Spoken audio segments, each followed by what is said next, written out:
Viral video anggota DPR terima amplop saat rapat dengan Pertamina. Terekam kamera menerima amplop dan menandatangani sebuah dokumen saat rapat kerja bersama dengan Pertamina, anggota Komisi 6 DPR RI Herman Haeron. Kemudian viral di media sosial, video Herman menerima amplop itu. Korupsi sudah menjadi budaya di negeri Konoha. Perhatikan amplop kuning langsung simpan di bawah meja. Seperti dikutip dari cuitan akun X Zulkifli Lubis 69, Rabu, 12 Maret 2025.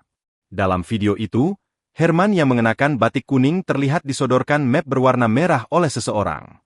Dia pun kemudian menandatangani kertas di atas map tersebut, lalu mengambil amplop berwarna kuning dan menyimpannya di bawah meja.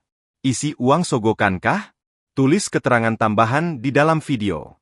Herman membantah tuduhan bahwa amplop tersebut adalah uang sogokan dan berkaitan dengan praktik korupsi. Itu fitnah yang keji. Saya harus klarifikasi bahwa itu SPPJ, surat pemberitahuan penyesuaian jaminan, perjalanan dinas saya yang belum diambil. Ujar Herman saat dihubungi Kompas.com, Rabu, 12 Maret 2025. Herman menerangkan bahwa penandatanganan itu berlangsung saat dirinya mengikuti rapat kerja Komisi 6 DPR RI bersama PT Pertamina pada Selasa, 11 Maret 2025, kemarin. Dokumen yang ditandatangani dan amplop berwarna kuning yang diterimanya pun berasal dari Sekretariat Komisi 6 DPR RI.